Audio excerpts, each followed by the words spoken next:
by devoting our every thought and every waking moment to the contemplation of his goodness and to the resolute pursuit of our moral duty. Amen. Then we may consider the matter agreed, Master Starling. Yes, Master Goodgo. This will be a good marriage, all things considered. It's high time my ward settled down to the duties of being a wife and mother. And you, Amber, have you nothing to say for yourself?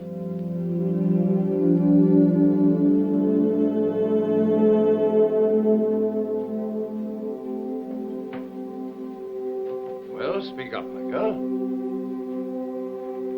I won't marry him. What did you say, girl? I'll never marry him. Nor any other farmer you try to force on me. Do you think I want to spend the rest of my life in a pigsty? Go to your room. At once.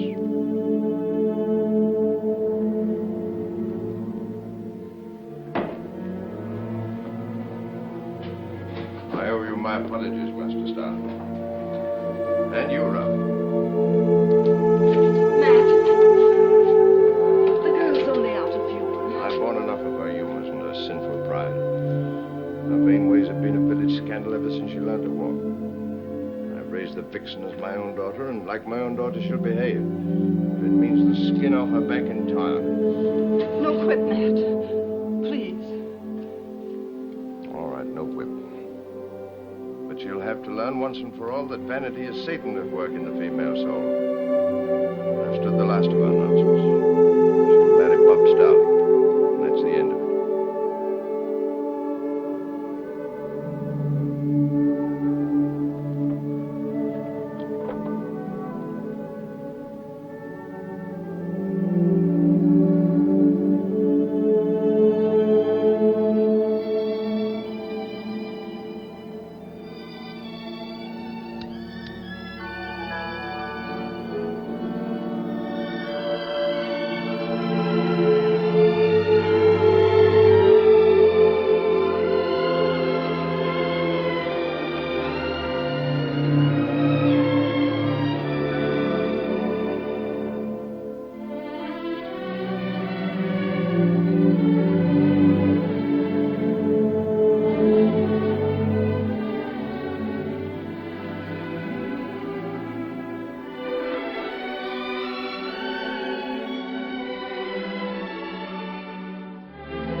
Your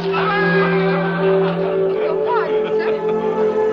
Still 2 days hard riding from London, thanks to that cursed ambush this afternoon. We should be in our saddles by sunrise. When you're fed, gentlemen, get some sleep. Right. Good night, brother. Well, that's more what nature had in mind. I'll buy a cup of your wine for a kiss. Thank you, sir. Odds blood, have these Puritan devils corrupted our English women with their inhuman ideas? Thank you, my dear. My lord. Come now, sweetheart, be reasonable. You're for London to join the king. We're for London. May I ride with you? Ride with us? Now, there's a sound notion. Harry, no. Oh, but Bruce, where's the harm in it? A new face would liven up our journey. And such a face. Can't I get it into your iron skull that our fortunes depend on our getting to London before the spoils are all divided? Oh, Bruce, one girl. One little girl. Time enough for wenching when we've made our settlement with the king. Well, you heard what he said, sweetheart. Who is he? Lord Carlton. My name is Armsbury, Sir Harry Armsbury, Prince Rupert's horse. You may have heard of us. The battles of Marston Moor, Naseby. Must be very rich. As poor as a parson's pig, like all of us. I come and sit on my knee and I'll tell you all about myself. Better still, you must take me to the stables. I have to see to my horse. Stables are close behind the inn, so you can't miss them. I'm sure I can't. Not if you show me the way. But he will be rich if he fought for the king. Perhaps kings have short memories. But who cares? Now, for myself, I prefer the more simple pleasures in life. Such as a pretty face, a figure molded to a gentleman's taste, a little walk in the moonlight. Your pardon, sir. I have work to do.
He's fast asleep.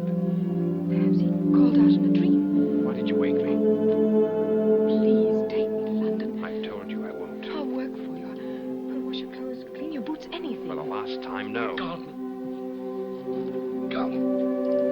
Some water.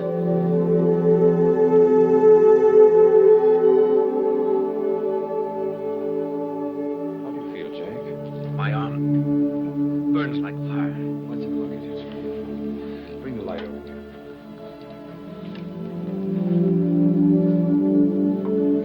Very lucky man, Jake. A fanatic takes a shot at you, and you've earned yourself a pension. Our most generous sovereign. Now I'm nothing but a couple of old flea bites to show for my long and loyal service. What's a flea bite to a king? For he was no stranger to him. When he was hiding his royal carcass in France. Stop bleeding. You'll stay here until you're fit to ride, Jake. When you reach London, ask me the Saracen's Head. There's some sepulchres. There. Thanks, Carlton.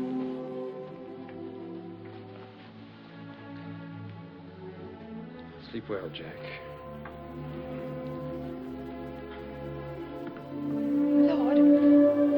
My lord, No, I won't take you with me. but Why have you got such an itch to see London? they'll make me suffer the rest of my life if I stay. They've heard me say that it's a blessing for England to have a Stuart back on the throne. Faith, I wish wish I could be so sure of the blessing. But didn't you fight for him? I fought for Bruce Carlton. And I'm going to see the king to collect what's due to the same Bruce Carlton and to the men who fought with him. I've always wanted to meet a gentleman. And now that you have, my dear, good night. I've had little enough sleep since we landed on English soil. One more question. Well, Why didn't you try to kiss me as the others did? perhaps I didn't feel like it. What sort of gentleman are you? Faith, I've often been called on to explain a kiss, but never before the lack of one. Yeah, I will repair the omission.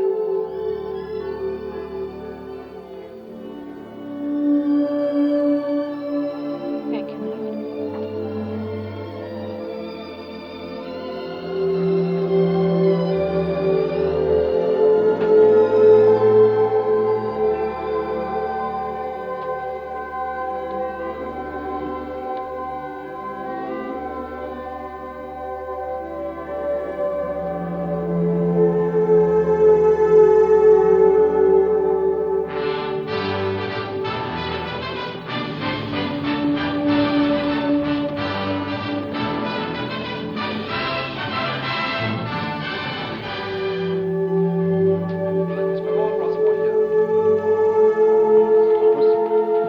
His Majesty will be pleased to see you now. Thank you. Lady Anne. Sir Thomas. How does it seem today? We were here yesterday, you recall. Well, let me see. You are... Baron Carlton, as you well know, and Sir Harry Armsbury, both of Prince Rupert's horse.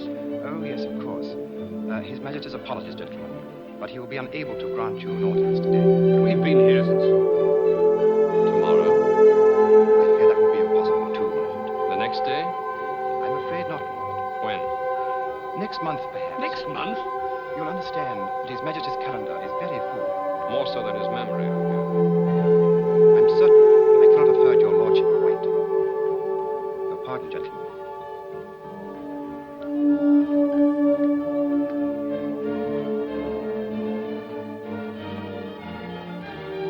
Charles can't have changed so quickly. It's an old Stuart custom.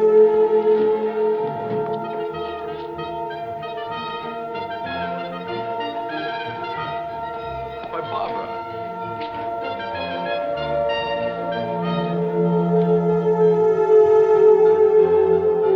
Isn't that the girl, what's her name? Barbara Palmer. You met her with me in Brussels 2 years ago. I remember. I must say her attitude towards you seems to have changed considerably. Well, we parted rather abruptly. You know, it was one of those misunderstandings. Look at the wench, will you? She doesn't wait to be announced or anything. Apparently, she's found an easier road to royal favor than we have. You know, Bruce, for the sake of our fortunes, you better see what you can do to clear up that misunderstanding.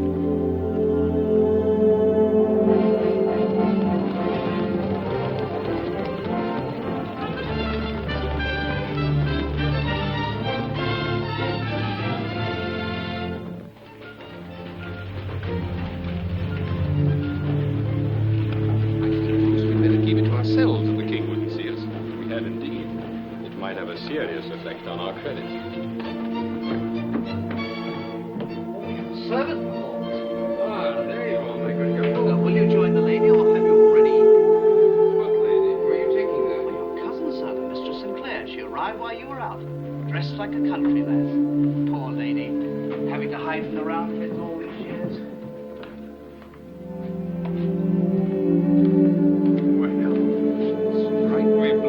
What are you doing here? Where shall I put the tray, sir? Anywhere on the table. What is that? Your lordship will understand that I have no rooms. The whole of England seems to have come to London, so Mr. Sinclair suggested that I put a cot in here. That might be all, sir. Yes, that'll be all. Thank you, my lord. Well, cousin. Well, I had to say something, my lord, else you would never have let me in. Who brought you here? I came by myself. I heard you saying where you'd be staying. Harry, will you be good enough to see if we can find a man and 2 horses to take her back to Mary Green? Whatever you say. I'll give it some thought overnight. How I'll see what I can arrange. Please, Bruce. I can't go back. You know they'll force me into marriage. I never heard that a steady husband was such a bad thing for a girl. And for you, I think it's almost a necessity. I'd rather die. Believe me, I'd rather die than live with Bob Starling and his pigs. Keeping his house and bearing his children and rotting away in that stinking little village. You can turn me away, but I won't go back. I'll stay in London no matter what happens to me. Please, Bruce. Let me live here with you.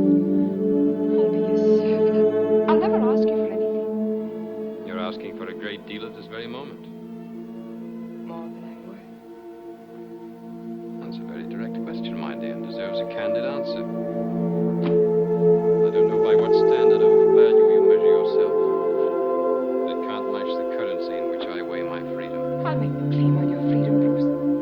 That's wise of you. But I'm leaving England as soon as I can. You've just got home. Only to get ships from the King for a privateering venture. Well, then, just let me stay here till you go. Please, Bruce. If all I'm asking is just to be with you as long as you're here, that wouldn't be too much of a burden on you, would it? I'm far from regarding your presence as a burden, my dear.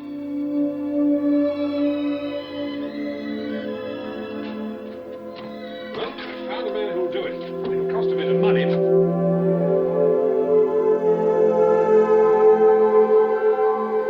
I'll tell him you can't afford it.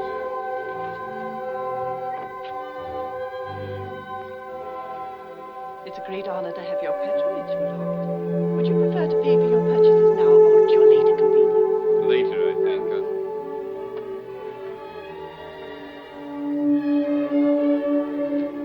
Is it worth the money? Well, I had my doubts, but now... You're a beautiful woman, my dear. Wasn't I before? No, you were pretty much. Oh, the clothes don't make all the difference. It's how I feel. Good day. We'll send the other dresses to you as soon as they're ready, my lord. Thank you. Mr. Sanderson.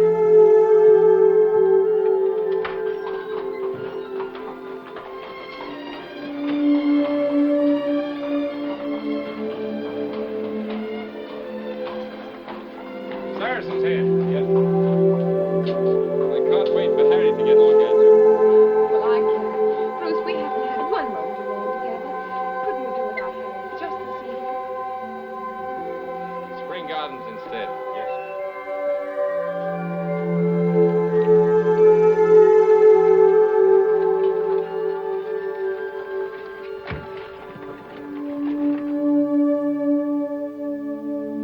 Amber.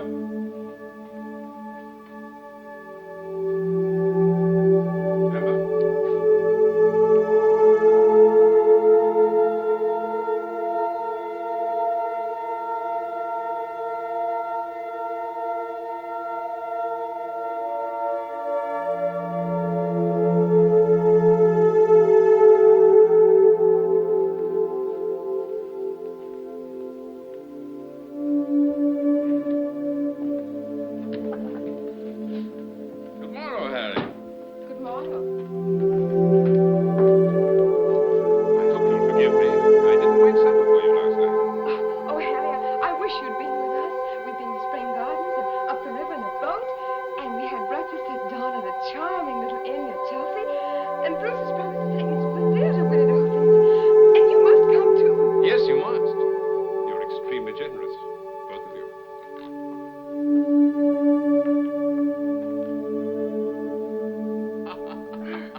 also both alike in dignity, in fair Verona, where we lay our scene.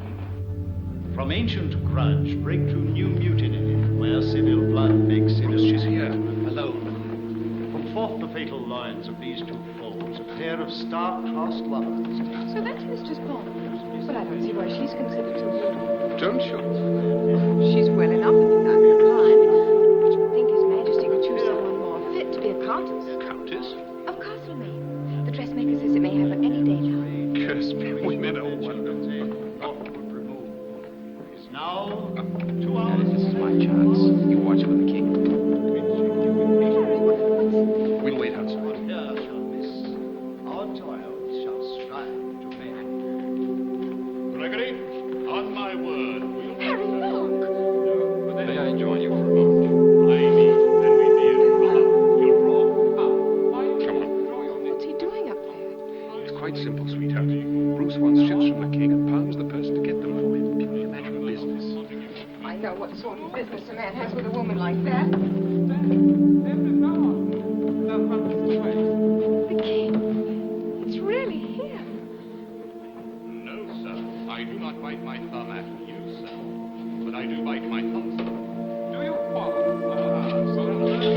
You stay here. Bruce, you little fool. But Bruce has said to watch. Don't you realize what will happen if Charles finds them in there? Of course he won't get the ship.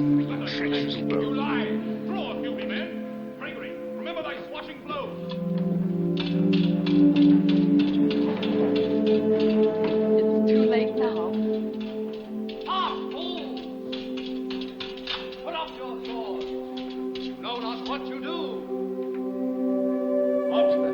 Art thou drawn amongst these heartless hinds? Turn me then, Folio, look upon thy death. I do but keep the peace. Put up thy sword, O managers, to part these men with me. What drawn and talk of peace? I hate the word as I hate hell, all Montagues and thee. Have at thee, coward.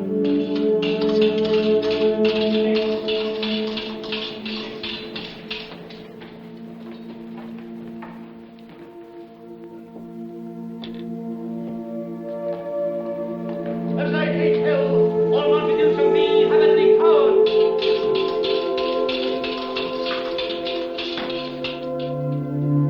Of course, there's always a chance that he might not hang you. He might merely have your nose slit off. Boil you in oil.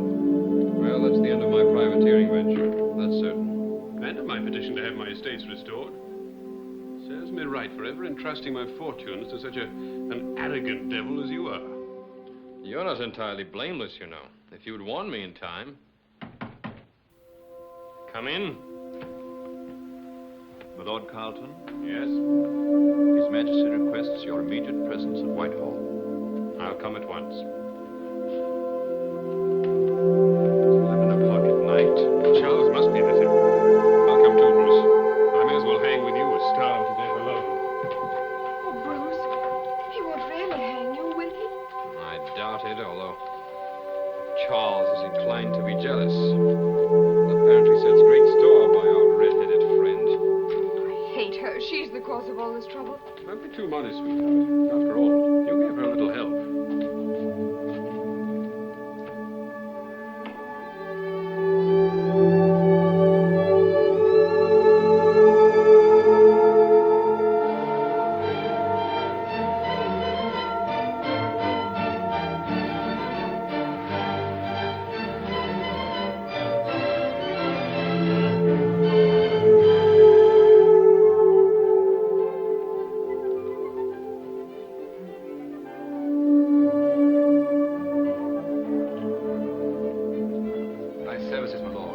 services, Sir Thomas? Please come with me.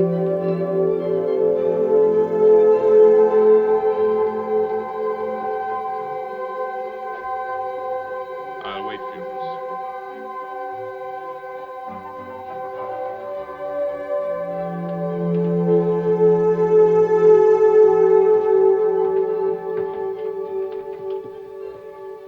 Come in, Carlton. You may go, Sir Thomas. Your company.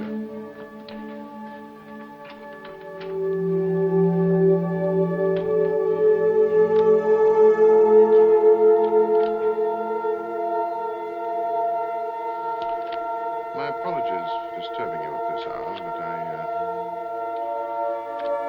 shall be pleased to hear that in view of your many and valuable services in my behalf, I've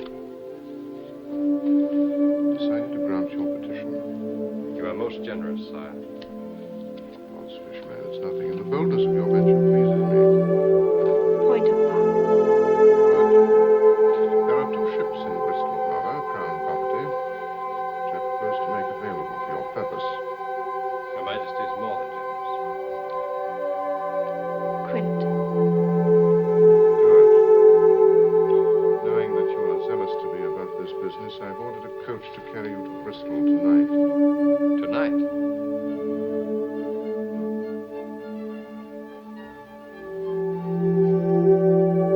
Trio. Not good. Yes, tonight. Your lead, my dear. 20 and 1. I believe that your original plan was a voyage of 6 months' duration. Yes, sire. I suggest that you prolong it for as long as the health of your crews and the safety of your ships will permit. I understand. And now, good luck and good hunting. I'm deeply grateful, sire.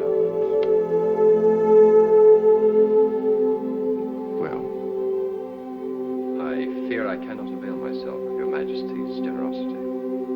you cannot. I am under obligation. My petition was not for myself alone, but also for Sir Harry Almsbury and the other gentlemen who fought with me in your Majesty's behalf. Are you making conditions, huh? My honor makes the condition, sire. Surely that will be understood by the first gentleman of the land. Pandering to one's honor can be an expensive vice. I must take that risk, sire. What do they want? Your equerry has their petitions. Oh, very well, they're granted. Thank you, sire. 6 and 15, that's your trick, my dear. Bon voyage.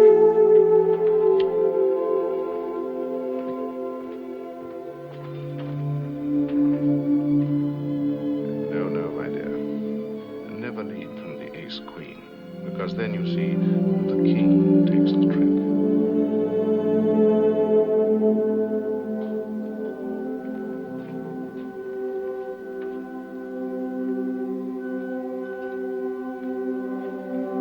No.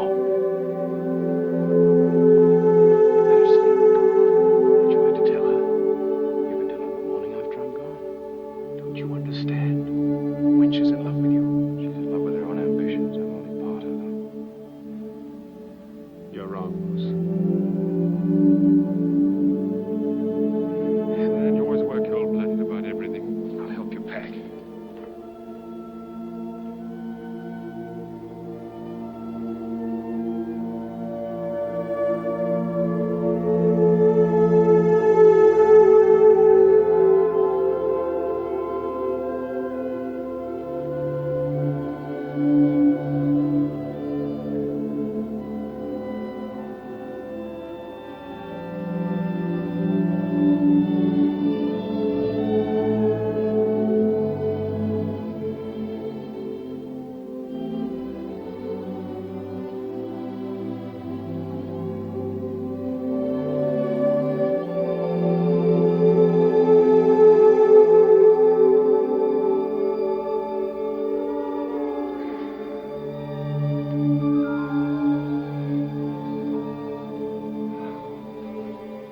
Good morrow, Amber.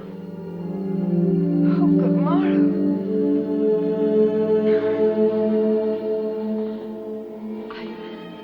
I must have fallen asleep waiting for you last night. I thought it best not to wake you. Bruce threw a blanket over you while you slept. Are you leaving? Yes, for Almsbury Hall, before the king changes his mind. Almsbury Hall. And the king? We found him in a generous mood last night. I have my estates again. And Bruce, my dear. Bruce.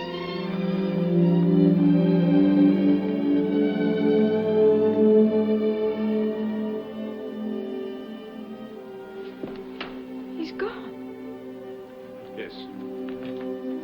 Then he came back here to fetch his baggage. Have they taken him to jail? No. The king sent him to sea. To see, but I don't understand. You can always rely on Charles to find the devious solution. It was bound to happen, sooner or later. Yes? Your horse is sound, Sir Harry. Thank you. Take my bags, sir. Please. How could he, Harry? Without even saying goodbye. Bruce hates partings. He asked me to make his apologies. And he left this for you. There's £200 here. Enough to pay any bills of yours he hasn't already settled. And enough left over to keep you until you can find some employment. Well, I've got a long ride ahead of me, so...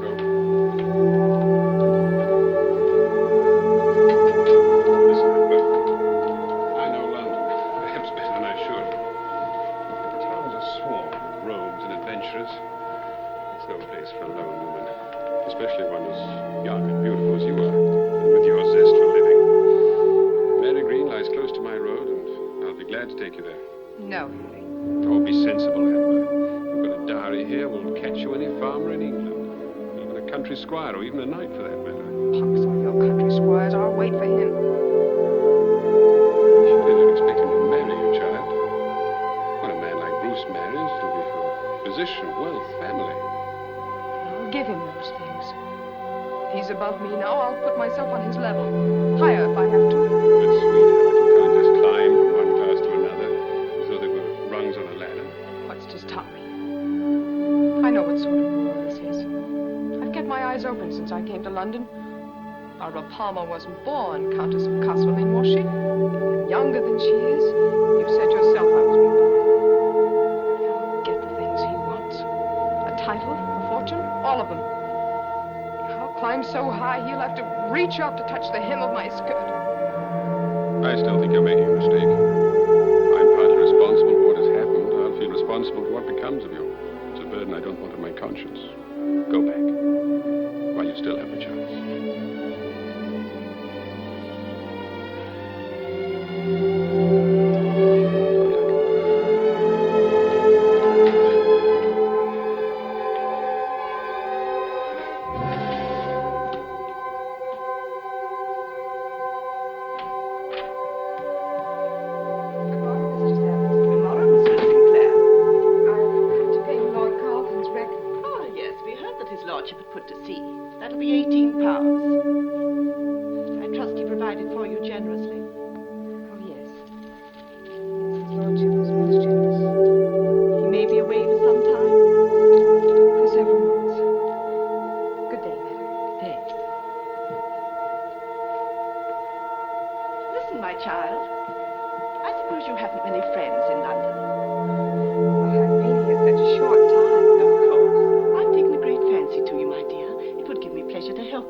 Money begets money, my dear. Now, this is an age of expansion. Under the guidance of our wise and far-seeing king, English capital has reached out to other lands, other climes, to the colonies, the Indies, to Hudson Bay. Well, I'd prefer to keep my money here. But you do keep it here, my dear child. It's a matter of finance. Now, let us say you have £1,000, eh? £200. Small sum to be sure. Still, invested, shall we say, in American furs or East Indian spices, in a few months it might become £1,000. And that £1,000 in turn, 10,000. And that 10,000, 100,000. Indebtedness to sundry worthy London merchants in the sum of £86, 5 shillings and 6pence. Anbur St. Clair, stand and face the court. Have you anything to say before the court pronounces sentence? Your worship, I was swindled. That man and that woman there. They are numbered, I believe, among your creditors? But they stole my money. What have you to say to the prisoner's charges? She's a woman of unsavory reputation to whom, out of pity, I advanced credit. She has since refused to pay me her just debts. I too was deceived by her, your worship. Weakness, I know.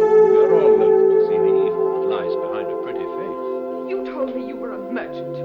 And you're not. You're no better than a common thief. Oh, order there. You will address the court, if you please. Your worship, if you would send word to my Lord Carlton. Oh, where is he? At sea. At sea?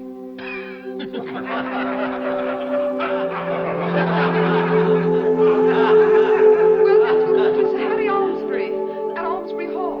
Oh, and who would pay the costs of such a message? Committed to Newgate Prison until such time as the indebtedness is dispelled. Next. But your worship, I'll never be able to pay my debt if I'm in prison.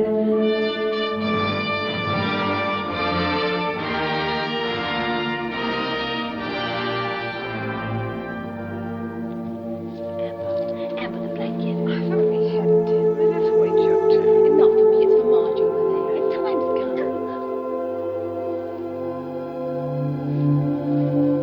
Here, thanks, Bee. We must try to keep her as warm as we can. Isn't there some place she can be taken to? She ought to have a midwife. Such things are only available to prisoners with money. She was hoping to carry that baby another month yet. As soon as it's born, they'll hang her. What was her crime? She stole a piece of cloth from a mercer's shop, Marge did. Hi, Nan. Come along, Dan. Christmas cheer in the tap room. Take the lass along, too. Amber, we're in. Come on. Now you'll meet the quality of Wake up. What sort of quality would there be in this place? Good enough for your ladyship, I warned you. Wake up, Whoever Nellie. you're talking to, she owes near £100. Oh, come on.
Which, like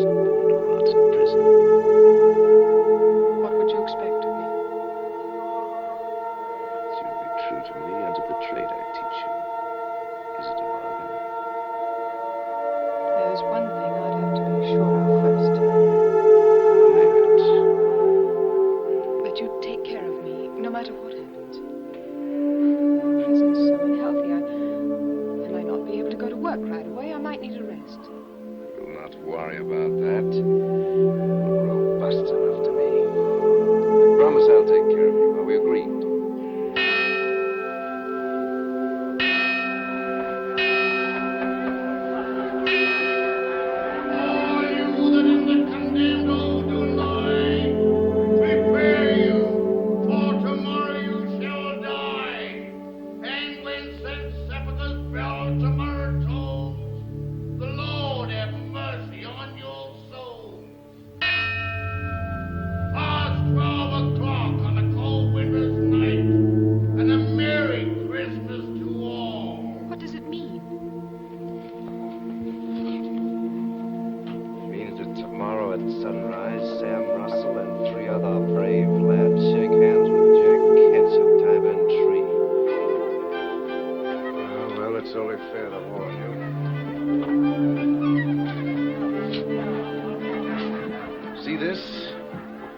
Last time they branded me on the thumb. This time, I'm so careless as to wait here for my trial. They're dancing on air. It's only the nature of things. Some die in battle, some in bed. The highwaymen, falling off the platform while in conversation with a partisan. As long as you know beforehand. Maybe it's only fair to warn you two. I'm going to have a child. That's why I took up your part. It mustn't be born here. Sink me, but you're a sly wench. Well, it only proves that you're worth getting free. Merry Christmas.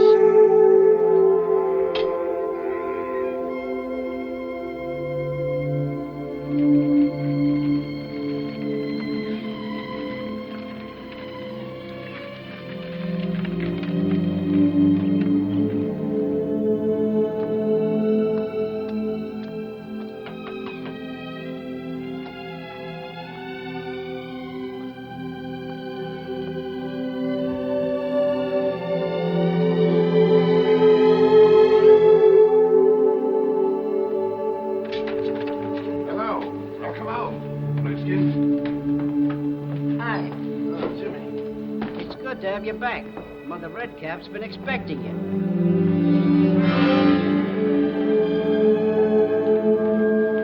What's the meaning of this?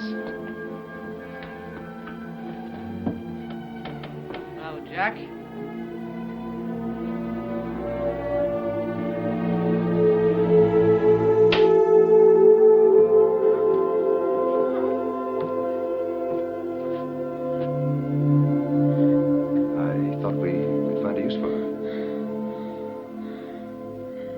Close at hand, who'll pay her expenses? She'll earn them back. I'll stand bond for that. Your bond had more meaning before they burned you on the thumb. I think it is wiser if we keep you off the highways for a while. There's less danger working the streets here in London. Maybe you can bring back some of the purses that the city fops carry for their gaming. Here are your pistols. Got them back from the watch. Cost me £4.7 6 in garnishes. Now, Mother Redcap, we'll not worry about a little something like that. You also owe me £100 for arranging your escape. And I don't like strangers in the house. You can't turn around now. I can and I would.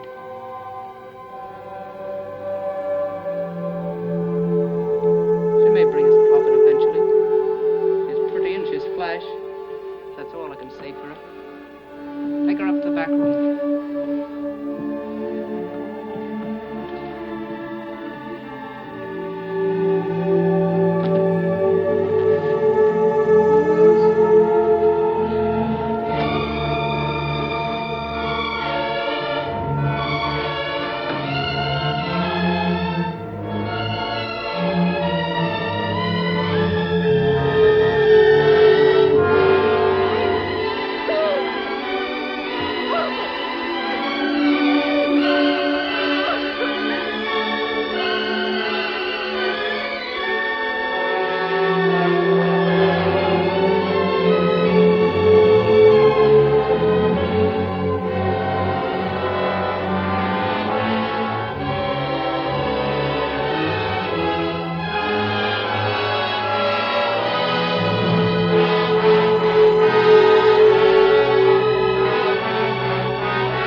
didn't. My carriage is down the street. Oh, but it's just a short walk through the alleyway here. Through the... as you prefer, sweetheart. It's a great deal more comfortable in my carriage. I'm sure you'd like that better. Oh, no, sir, don't be a step more. I'm sure... Your pardon, sir? Yes.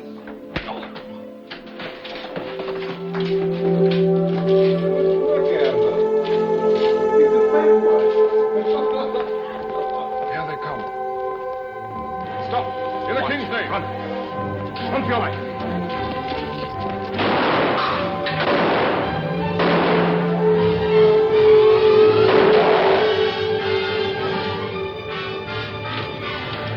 Did you get the winch, Captain? The winch!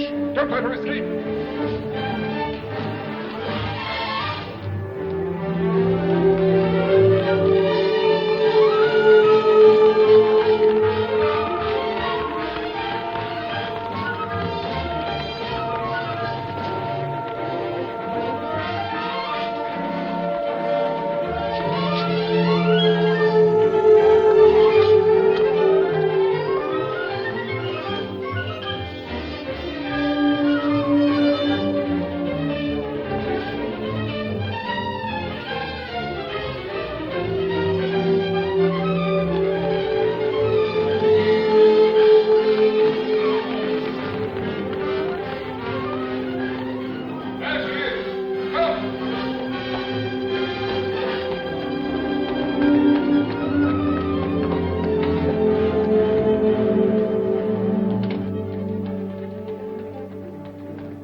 Who cut a gentleman's purse up the alley here. I see. What makes you think she's here? She can't be far away. We were close behind her. She must have sneaked into a house along here somewhere. If I see her, I'll let you know. Thank you, sir. Smith, I didn't believe your tale. What to do with him? What will happen if you give me up? They'll put a rope round my neck and hang me.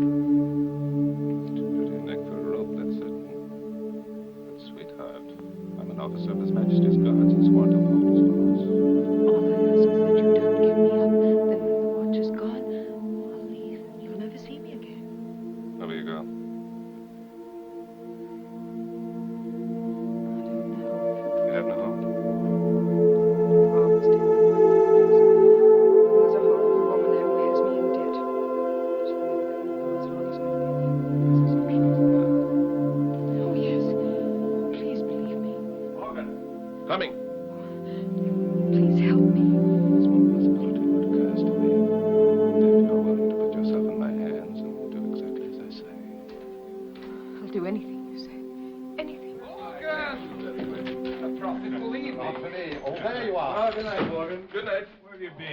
Putting his sorrows in the pantry, are we?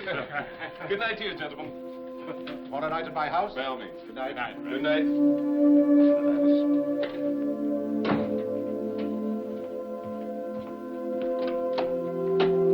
Come in.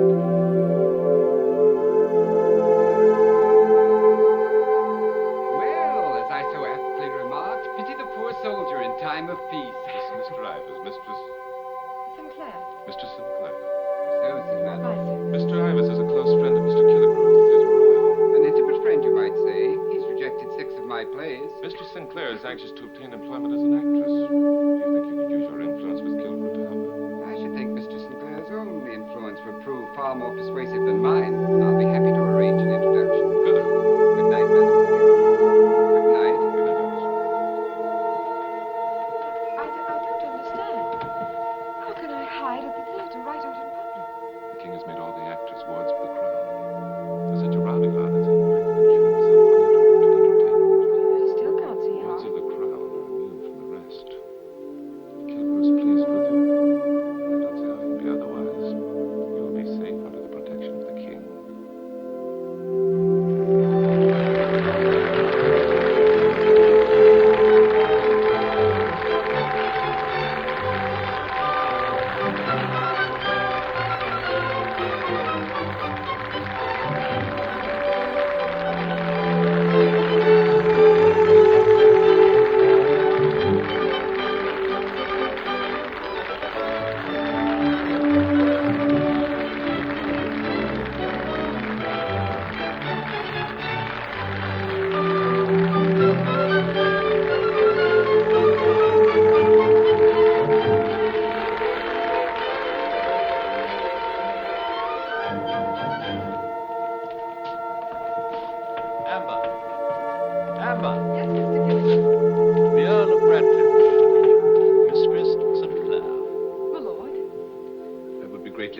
By your company at supper this evening. You're very kind, my lord, but I'm already engaged. Surely his lordship's invitation takes precedence. Another night will do as well. Tomorrow. I did feel that I should be unable to accommodate your lordship. Let me speak to her alone, my lord. She's rather new here and doesn't quite... No. I prefer the illusion of a voluntary decision. May I hope that at some future time circumstances will permit of a different response? Well, it's hard to predict one's circumstances, sir, but, well, knowing the weakness of my own nature, I should probably be influenced by any further proofs of your lordship's interest.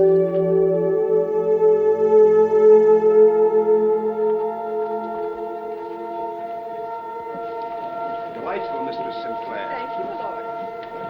Amber, there's a gentleman to see you. Harry! So it really is you.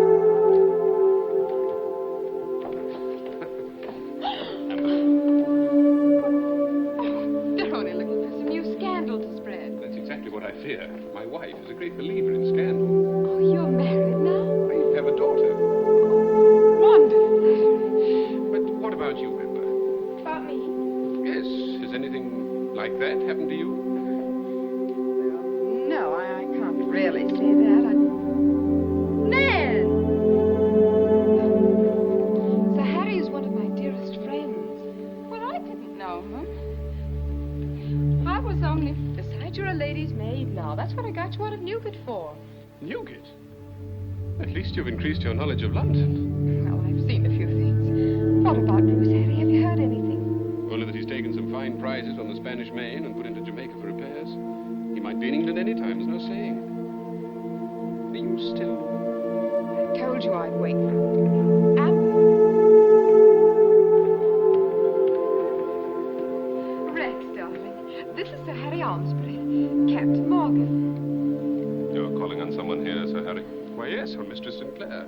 I saw her in the play. Indeed, sir. Rex, you don't understand. Sir Harry's my uncle. That's right, Captain.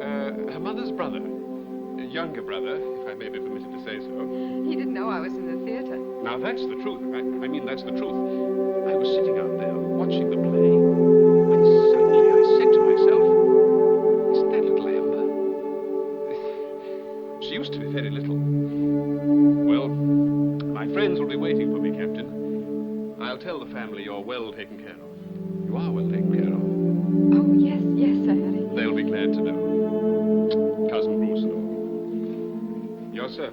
Morgan. Yes, Evanson. Didn't tell me you had an uncle. Oh, didn't I? Come along and talk to me while I change, darling, won't you?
First, I thought of you as a pleasant companion for a time. Well, haven't I been? So much so that I never want to lose you. I want you to marry me, Amber. Marry you? Yes, why not? No, I can't. It's impossible. Because there's someone else? Is there? Tell me. Have you ever seen me with anyone else? No, I haven't. Take care that I don't, Amber. I warn you for your sake. Say you will. I've got to leave now. I'm late already. Give me your promise before I go. Give me the £5? Of course, darling. You merely wanted to be sure that you won't be careless, that's all. You do love me, don't you, Amber? You know what these last months have been like? Do you think I'm that good an actress? I think of you every moment of my journey.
Ever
changed her costume. I'll await your convenience outside. I told you she's going to the palace.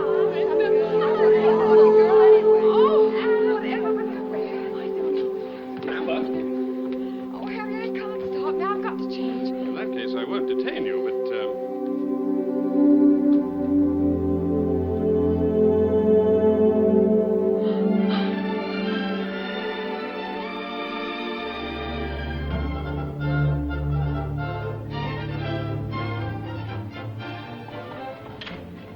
Sir Thomas.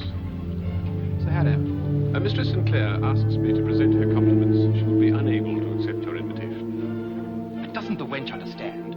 It's not my invitation. She understands, but she was so overcome by the honor that she's in no condition to respond to it. I can wait. I'm afraid not. At this very moment, she's running a high fever. Some other time, perhaps. And please extend to His Majesty my best wishes as to his own well-being.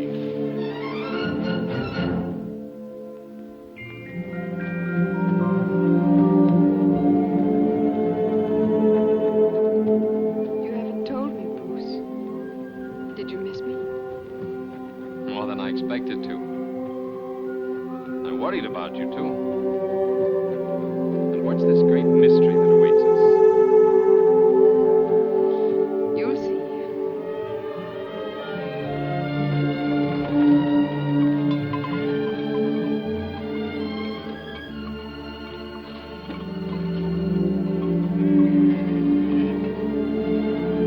Wait here, please.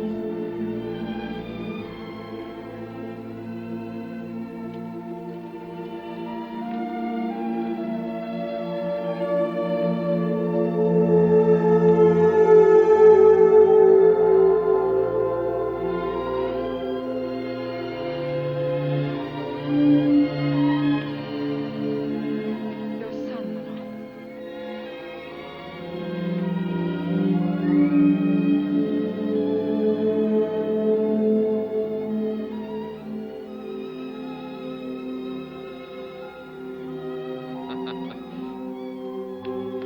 Well, our sons are freebooted. Very well. I'm ready to pay ransom. What'll it be? Indian chief. Very well. I'll tell you a story about my great friend, the Red Indian chief, Matacumsit. You know what that means, Matacumsit? What? That means big chief who's not afraid of the dark. You afraid of the dark? No. Good. Then I'll bring you a tomahawk my very next voyage. Bruce, why do you fill his head with tales of wild savages? No matter comes, it's no savage. By their standards, he's a gentleman. And far more of one than most of our London courtiers. Come, darling. Mrs. Jupiter's waiting to put you to bed. Sleep well. In the morning, we'll look for birds' nests. Good night, Margaret.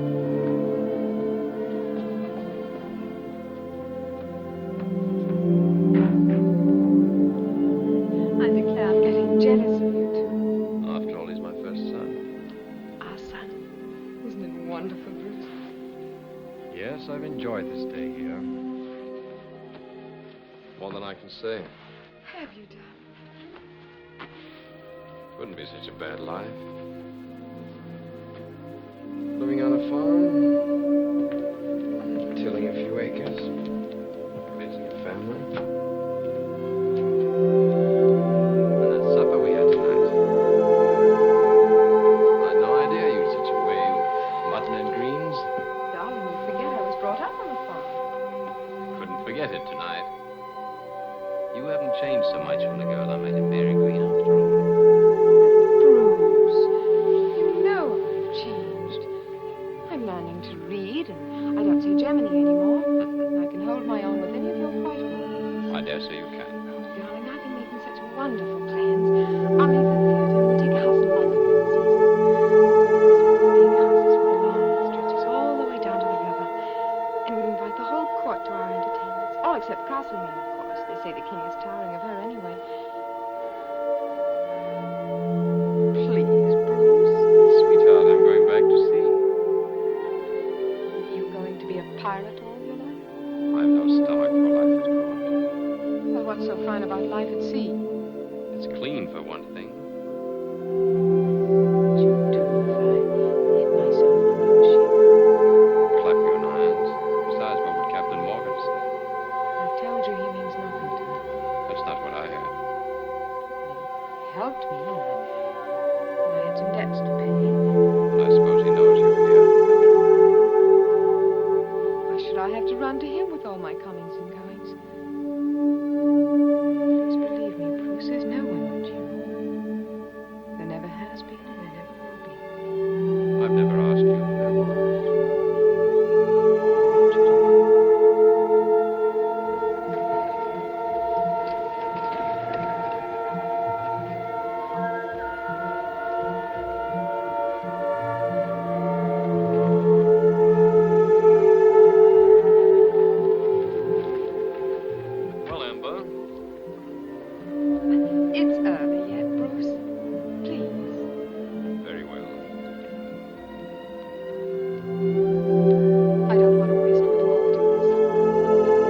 he wins, he'll have lost what he's fighting for. Do you think I'm worried about what happens to him? You should be. He was telling the truth, wasn't he? You did promise to marry him. I promised nothing. If he chose to believe that. Perhaps I'm just as much to blame as you are. But between us, we've destroyed something very fine and decent. If he lives through this, go back to him. Even if you have to crawl on your knees to do it. I'll do my best to dissuade him.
the shock of the recent tragedy which befell your betrothed. I fear so. May I offer you my sincere condolences, madam? It was for that reason I called. I'm grateful, my lord. I am no stranger to sorrow myself. I lost my dear countess in Italy less than 2 years ago. How dreadful. What was the cause of her death? A mysterious malady which proved incurable. How sad. Sad indeed. We were well suited to each other. She appreciated the luxuries I was able to offer her, and I appreciated her beauty, which was exceptional. My grief was unassailable. Inconsolable. Yes. Mine too. My heart goes out to you, madam. I trust that time will exert a healing influence as it has in my case. Thank you. At which time I shall give myself the pleasure of calling on you again.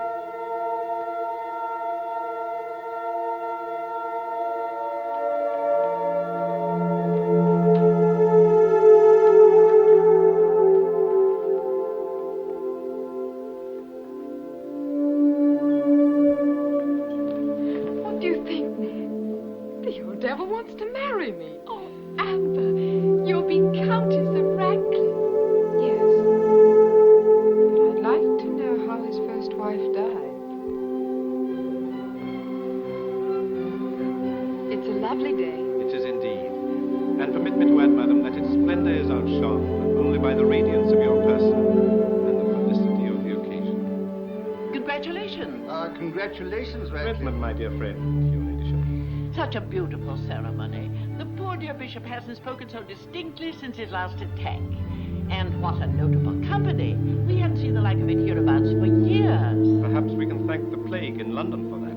I hear there's not a man or woman of gentle birth left in the city. Oh, don't speak about it, my lord, please. I simply can't bear. Now, Constance. I know all the arguments about how overcrowded the city is. But I still can't help feeling sorry for the poor creatures, dying like flies. Your pardon, milady. Gentlemen. Gorgeous creature. Extraordinary. Found her in the theatre, I'm told. Oh, my dear, how can you repeat that outrageous story? His lordship will think we believe it. Do not distress yourself, Lady Redmond. It is quite true. My wife was compelled by the exigencies of fortune to exhibit herself on the public stage. But I have chosen to consider her past life a closed book and to devote myself, as perhaps the foremost of my marital obligations, to her complete re-education. Your ladyship. Thank you. Redmond? Thank you. Harry. My congratulations, your ladyship. I owe you a debt of gratitude. You restored my shattered faith in gambling at long odds. Oh, Harry, stop it. You're the only person around here who doesn't talk like something out of the old court. And looked like it. Your husband was a friend of my father's, you know. Well, if he'd been any younger, he'd never married me. When he'd been any older, he couldn't have. Well, you got what you wanted. Money and a title. A better one than Bruce's. What do you think, Harry? Shouldn't a baron be satisfied with a countess? He might prefer one unencumbered by a husband. Oh, he'll be no problem. Our marriage is simply an arrangement. He wanted a young wife. I wanted the title. Besides, he can't live forever.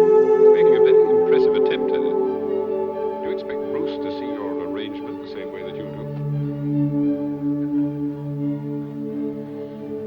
Everything I've ever done has been for Bruce. I hope he appreciates this last gesture of yours. You'll have a chance to find out shortly. I saw him in London before I left last night. In London? Yes. He's having trouble getting his cargo unloaded. All the people that haven't left the city have shut themselves up in their houses against the plague. Where is his ship? St. Paul's Wharf. What can you possibly... Oh, Harry, do me a favor. Tell my husband I was called away suddenly. Oh, make up some excuse. You know, one that was unreasonable. Reasonable? Amber! No Londra, signora. I know Londra. C'è la peste a Londra. What about you? Will you drive me for £5? 10? Why not cross the Thames for £100? Not while the sickness lasts, my lady.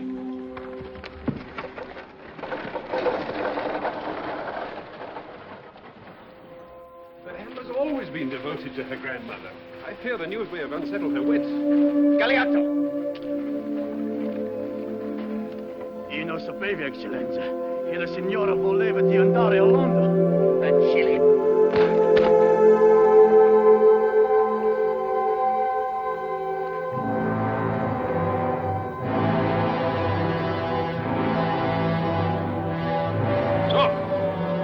Stop there! But I must go to the docks. Order the Lord Mayor. You can try that way.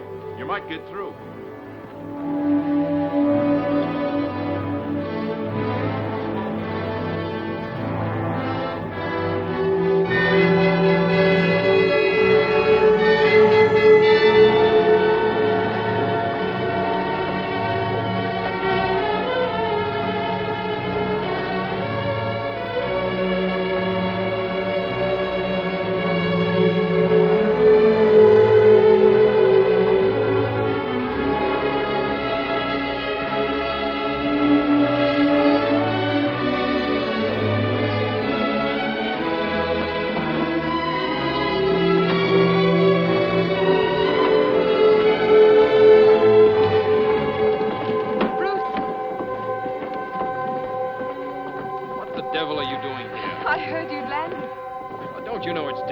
We've had 3 cases of the plague on my ship. What is it? Are you ill? No, we've been working night and day to unload and get out of this pest hole. We're almost finished. You need some rest and something to eat. My carriage is down there. Bruce, please, darling. Mr. Ross!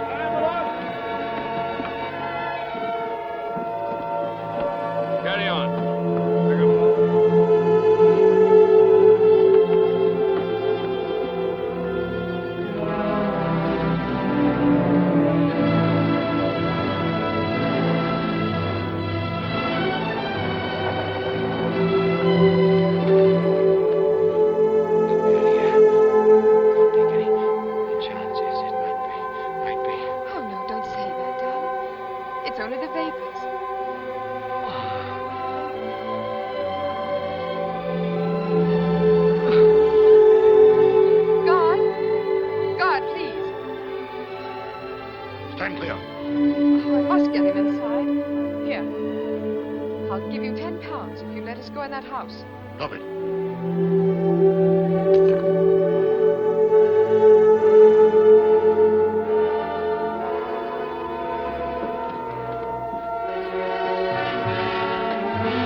fits when it does, then it's easy to tell. We'll take a look at it tomorrow morning, and then we'll cut it, maybe. No sense worrying too much about him. The way he looks, he'll die whatever we do. He's not going to die. He mustn't. Like to make a wager, did he? Twice my pay against none at all? No, don't touch him. I'll see to him. There's some dirty things in the kitchen.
hurry.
Parkland. Personally, for a round-head dog. For once, the truth outdoes the rumor. Why, is that actress? What's her name?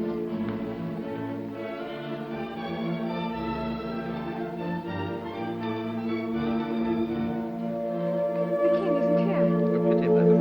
But doubtless we shall pay our respects again next year. Perhaps you can be presented then. Next year. They have a ball like this every week. I consider an annual visit more than enough to suit my taste for the present court. I don't think we shall remain in London much longer this year. But it has, shall we say, too exhilarating an effect upon your ladyship. Ah, we have friends here. Delightful to see you both.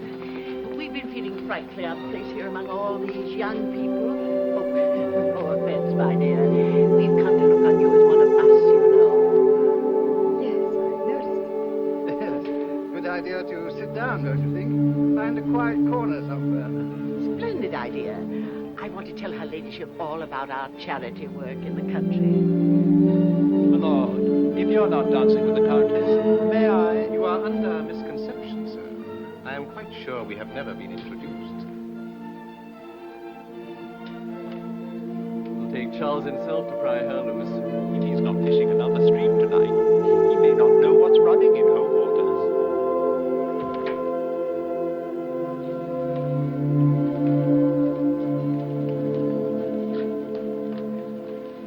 Your Majesty.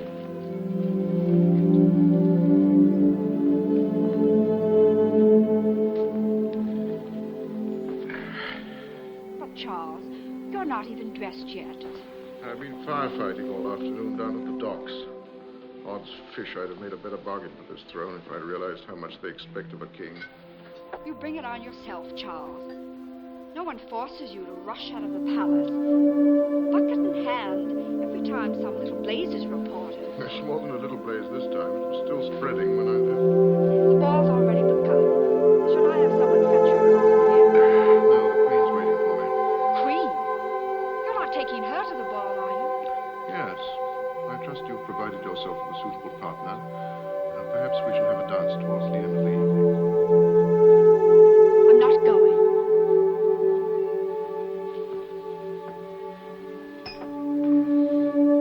I'm not going if you insist on bringing that Portuguese scarecrow. You know, I had to send poor Florette back to the country yesterday. The one with the fluffy ears. She was the prettiest of the lot. Yes, but even her beauty was small recompense for the trouble she gave me. Come, children.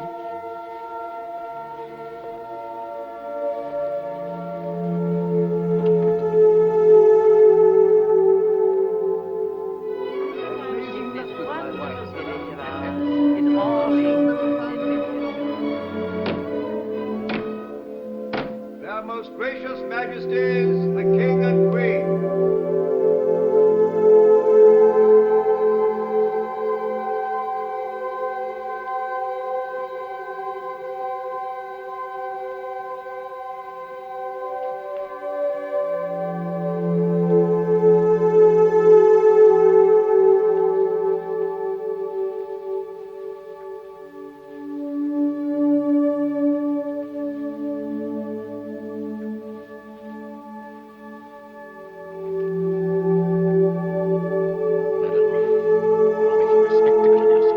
This is the first chance I've had in a year to enjoy myself.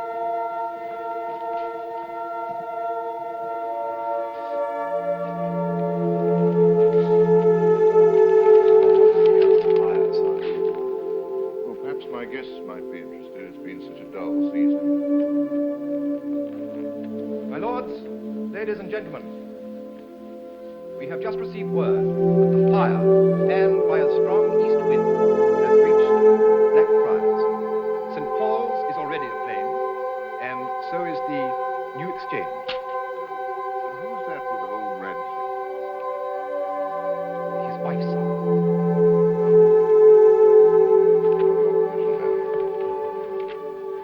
Your Majesty, we remember the occasion.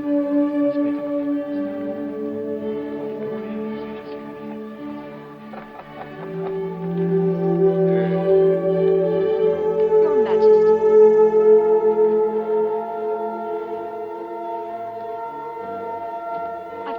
fine, sire.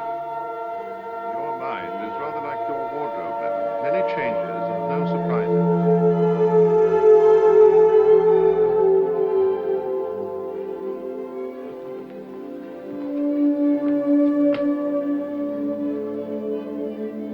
It was most considerate of you, my lord, to marry a beautiful woman. You are very kind. We're all tired of looking at the same faces. And now if you will permit me, my lord.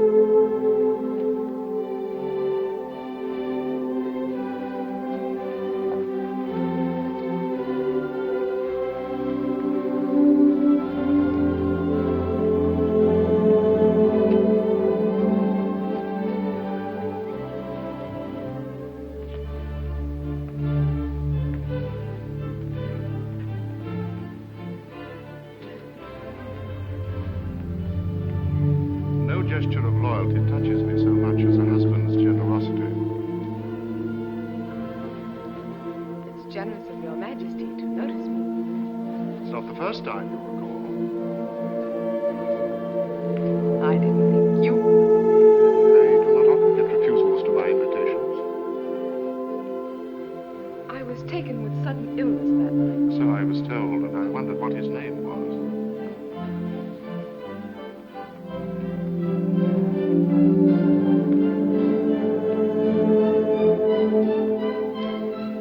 Once burned, a man is hesitant to try again without some foreknowledge of the response. Well, it's difficult for a woman to know just where her first duty lies. Husband or the servant. Well, I try to be a tolerant monarch, and I always leave that decision up to the individual.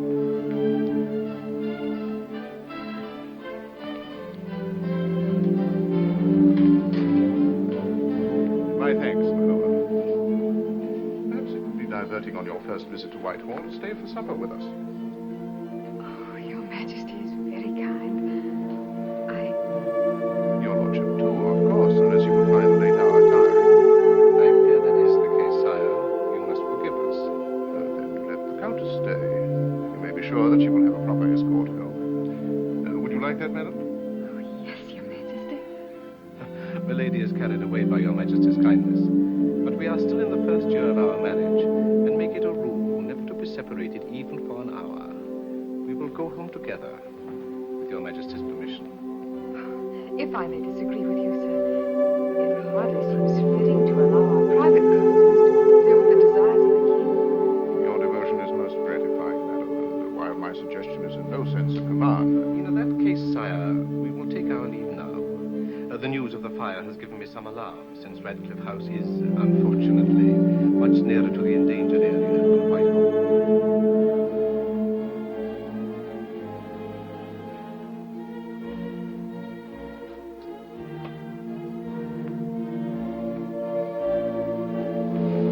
Sire, may I have permission to present to your most gracious majesty, the ladies Elizabeth and Rosemary Seymour.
more careful. Galeazzo! Si, signore. Where did you find these clumsy fools? I'm sorry, Excellenza, but these are the best people I could find. But Chile, these people are ruining all my tricks. But, signore, they're trying very hard. Begging your pardon, your lordship, but my lady's upstairs alone. Mind your own affairs.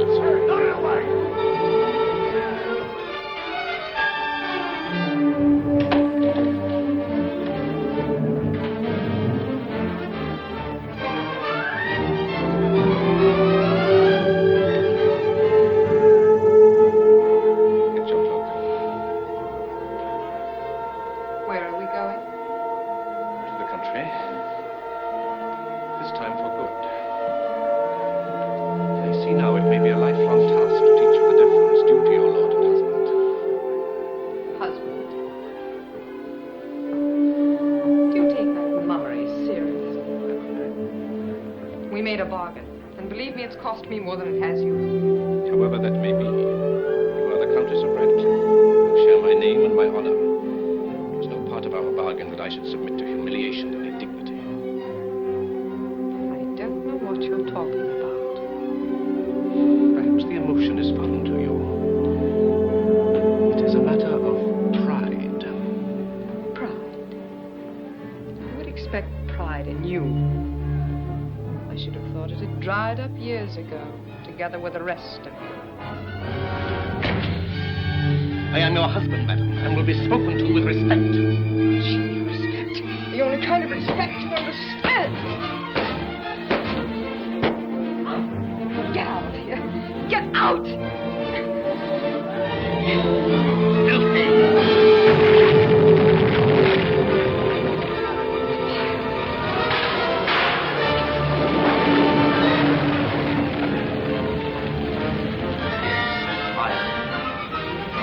Flame at least is clean.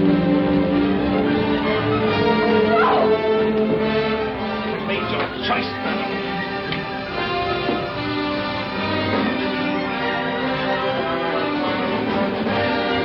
Galeazzo. No. Galeazzo. No, man.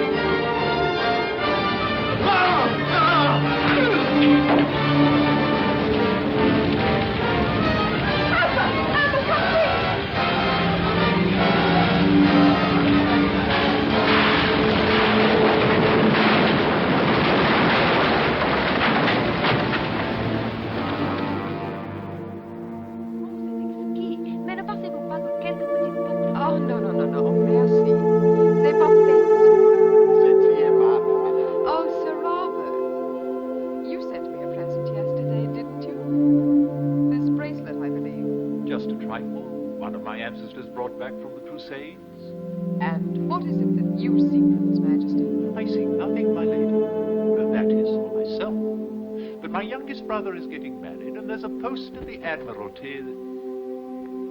Good morrow, darling. My services, madam. Bruce, my darling, darling. How is my angel today? Gentlemen, Lord. Oxana. Drop the little courtier. Let me die. On my word, I've never seen such a pretty child. Are you going for your walk, Bruce? will you go with us today? Please, Mother. Oh, well, darling, that's a very gallant invitation. But I'm already bespoken to another gentleman. Yes, Mother. You'll always be my cavalier, won't you, darling? Yes, Mother. Remember, Nan, he's not to play with any of the other children unless you know their name and rank. Yes, milady. The last boy Black Desire was a duke.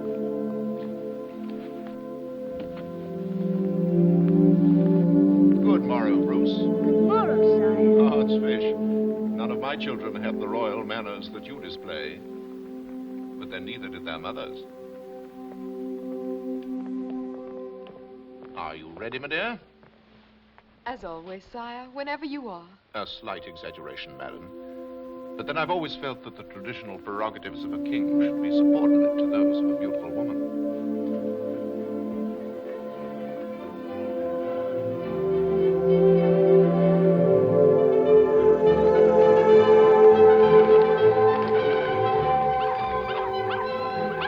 And now, children, distressing behavior. I fear they set a bad example by the gentlemen of our court. It was a mild jest, I'll admit, but at least it might warrant a smile. Odds fish if it isn't that rascal Carlton, and who's the wench with him? Sir Thomas, bring them here.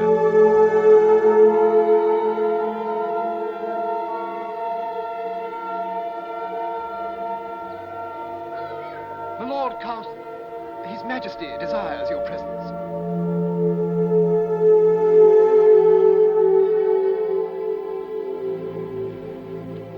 Welcome back to England, Carlton. Your Majesty. Well, won't you present the young lady? Yes, sire. I have the honor to present my wife. My services, madam, and my congratulations to you, Carlton. I had no word of your marriage. Well, that's hardly strange, sire. We were married only last year in Virginia. Virginia? Well, if my Lady Carlton is a fair sample of what we're breeding across the seas, I must learn to pay more attention to colonial affairs. And my Lady Radcliffe, my Lord and Lady Carlton.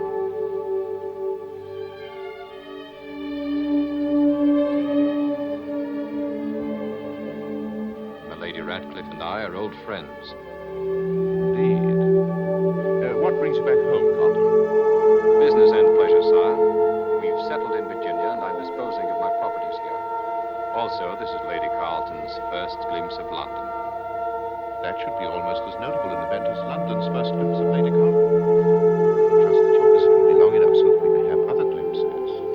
Your Majesty's kindness would be overwhelming, had I not been prepared for it by all accounts. You hear that, Amber? They must be rogues who say that America's a barbarous land. Yes, sir. My Lady Carlton is a complete surprise. You will hear from us, Carlton.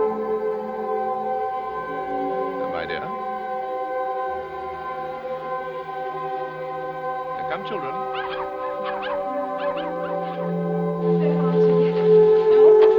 A servant took the message like the others. He says they've all been delivered into Lord Carlton's hands. Well, I don't believe it. He would have come. He might not want to. Why not? Nothing's changed between Bruce and me. Nothing could ever change it. Not even a wife? I'll be married myself.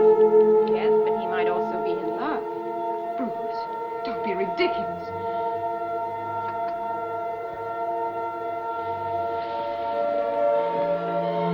I wonder if he thought I looked old. He knows I'm almost 25. Lord Carlton, my lady. Oh, I'll be out directly. And you see, I told you nothing had changed.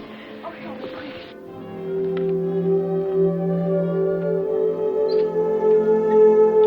Her ladyship will see you, my lord.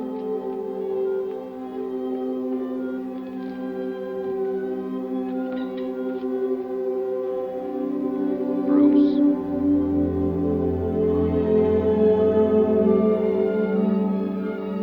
My services, my lord. Bruce, don't you remember me? No? Well, I'm your father, lad.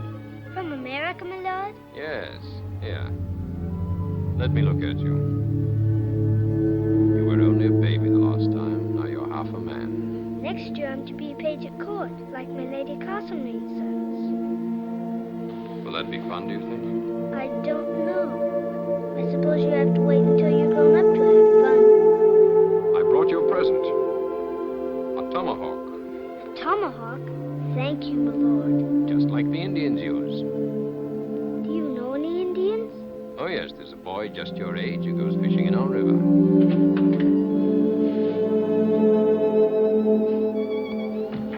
Go along to Ned now, Bruce. Yes, mother.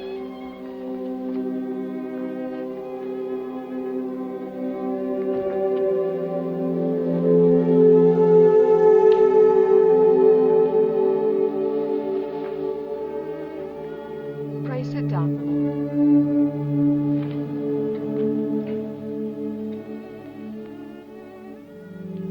We've come a long way since Mary Green. We have at that. I've been meaning to pay you a visit for several days. I understand, Bruce. I know it's rather awkward for you. Do you want to explain to me how it happened, or shall we just forget about her in time? Corinna, I don't know what there's to explain. I can guess most of it. She's very rich, isn't she? No, rather the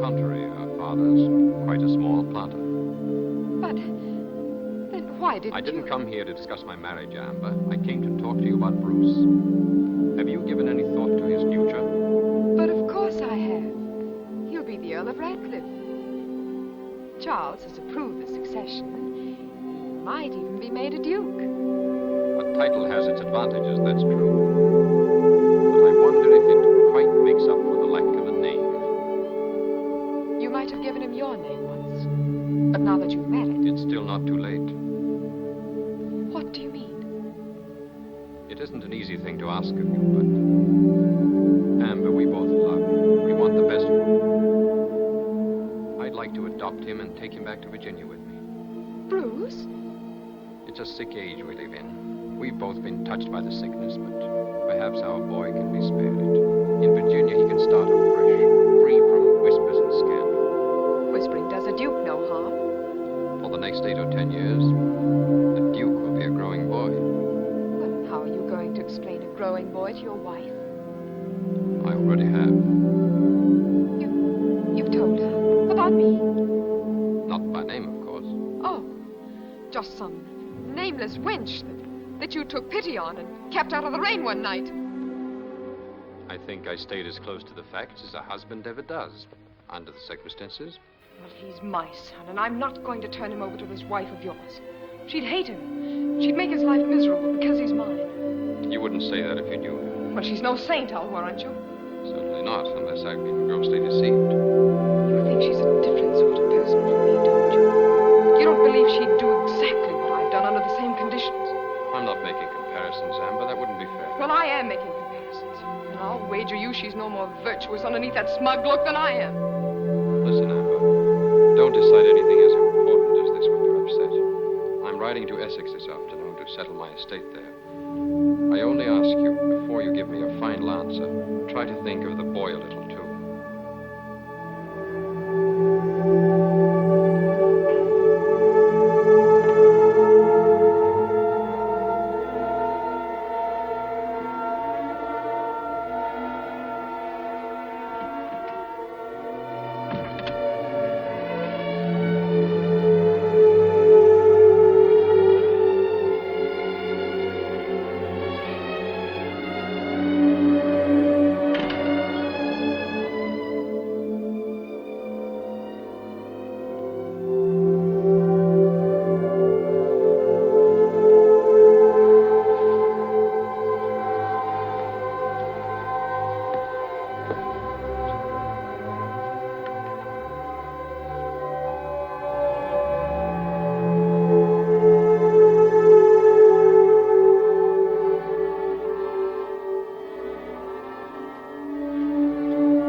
Perhaps my Lady Carlton finds our court scandal tiresome, Amber. Oh, but I don't, Your Majesty, since we have nothing like that in the colonies. What on earth do you do for amusement? Oh, Bruce and I managed to entertain ourselves. And there's so much to be done. Land to clear and plant, buildings to raise. Why, we're busy from sunrise to sunset. You have a reversal of our customs here in London. We've just built a new room for Bruce, where he can be alone when he feels like it. You're a shrewd as well as a devoted wife. Any man likes to have a place of his own where he can escape his women. But naturally, a woman likes to know just what he's escaping to. Don't you find it so with his lordship? I'm interested in everything he does, milady, and everything he ever has done. Charles, if you don't mind, I've had a raging headache all evening. With your permission, I'll retire. But of course, my dear, if you're not well. But perhaps you could send Lady Carlton home for me. Good night, my lady. It was so good of you to come. It was good of you to ask me, milady.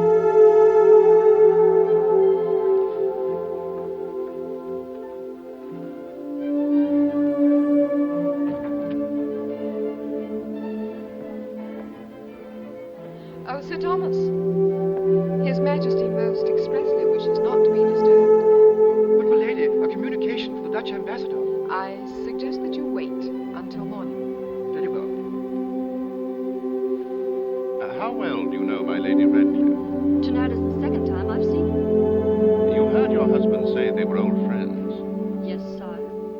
son is called Bruce.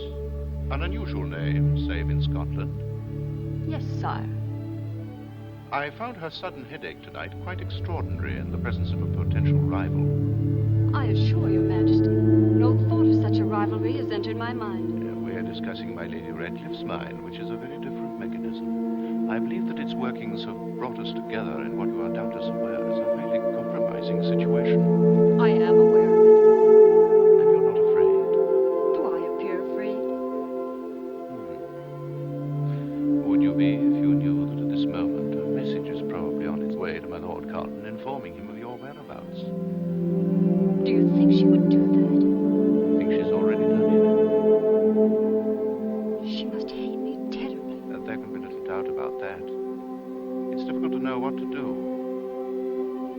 Though I'm sure you should return at once to your lodgings. It would seem the wiser course. Though a regrettable necessity. I take that as a compliment, sire. It was so intended. I've never been over fond of your husband. Perhaps our tastes are too similar. But please convey to him my best wishes for his future happiness. And my most sincere congratulations.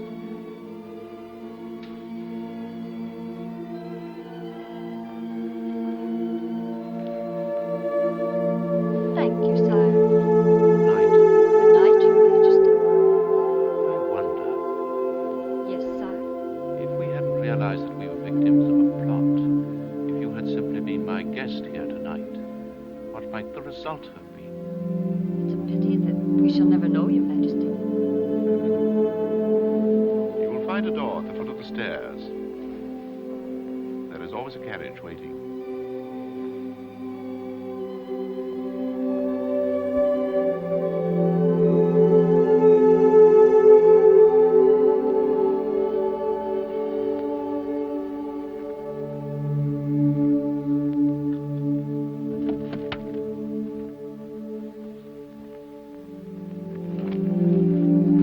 Why, Charles, where's my Lady Carlton? Sent her home, as you requested. I'm really very grateful to you for bringing her here. Women like that are rare enough at any time. But in these days, there are scarce as lovelocks on a round head. A faithful wife, Amber. I never thought to see one in Whitehall. You mean she pretended to be faithful? It was no pretense if I'm a judge, and I believe I am. I think you'd better not send that letter. We've made a mistake, Amber, you and I. For you, I fear it'll prove a costly mistake. Charles. The affront to my dignity I might forgive. Perhaps, granted the moral level I've permitted this court to sink to, even a king should expect to be used as pawn in a dirty game. But I'm not only a king. I should know that. But do you? Of course I do, Charles. And I love you. I wish you did, my dear. But you don't, and you never have. I don't blame you for loving him. But I cannot forgive you for it. If I hadn't been king, I might have managed some time in my life to fall in love myself. But instead, I've had to create an illusion of happiness. I've had to pretend to love, pretend to be loved. At best, it was a fragile device, too easily shattered, as you've shattered it tonight. Oh, Charles, I didn't mean to. I know you didn't. But it cannot be mended now.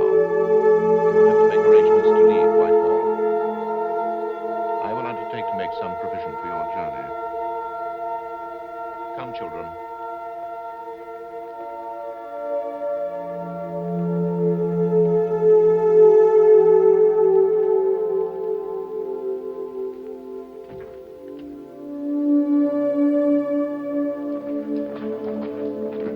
Mother! What is it, Mother? Are we going away? Yes, Bruce. Yes, darling. You've been crying, Mother. It's nothing, Bruce. When you grow older, you'll learn that women are always crying for no reason. Darling, we're going to the country. Perhaps you won't like it as much as you do here. Oh, but I will, if you're there. Oh, I want you to be happy. And we can be happy together. Just the two of us, can't we? Yes? Sir Thomas Dudley, my lady. Run along now, darling.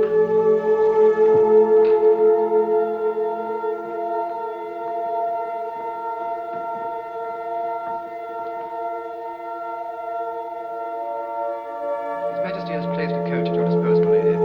As soon as you finish packing, let me know. Yes, Sir Thomas. Of course, it isn't necessary for you to leave London at once. What else can I do? May I make so bold as to inquire if your ladyship is free for supper this evening? You're quite bold, Sir Thomas. And hasty almost to the point of indecency. I hope your ladyship will forgive a haste which is born of ardour. My lord. Sir Thomas. I've come sooner than I intended, Amber. We've decided to sail for Virginia tomorrow. Tomorrow? Yes, I finished my business here, and my wife doesn't seem to find London as exciting as I thought she would. So I'd like your answer now. It's no different, Bruce. You can't have it. I have no right to insist. The only reason I do is that I think we'd both like to give him a better start than this. Bruce, you don't know anything about the start he did have. Let me tell you some things you don't know about your son. He was born in a den of thieves. His godfather was a highwayman, and he had a murderess for attendant.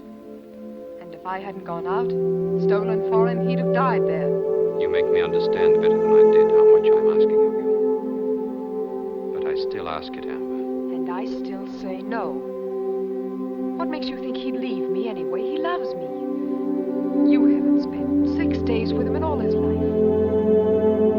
Let's ask him which of us he prefers. Nan, send Bruce here.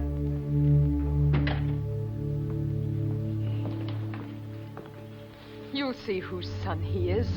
Amber, you're not going to let a 6-year-old child decide something that he can't even understand. Do you want me, Mother? Yes, darling. Listen, Bruce. Your father's here because he wants to take you to Virginia with him. Virginia? Oh, could I, Mother?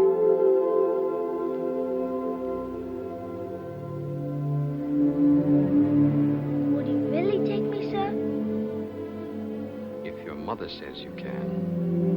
And if you'd like to come. And I can see the Red Indian and all the wild animals, and I can have a pony to ride. When will we go? Tomorrow. Tomorrow? On your ship? Yes, on my ship. Then I won't have to grow up before I'm happy. And you'll come too, Mother? Yes, Bruce. Later, perhaps. Amber, You can take him with you now. I'll tell Nan to pack his things and send them over. there's no need to hurry. I can delay my sailing. No. It's better this way. You should understand that, Bruce. You've always hated plottings. And besides, I have 1,000 things to do. The hairdresser and the milliner, and the arrangements to make for the dance I'm giving for the king. I'm inviting the whole court, and the foreign ambassadors as well. And I'm having 50 fiddlers and a dancer of castlemains to entertain my guests. Oh, go! For the love of heaven, Begum, go!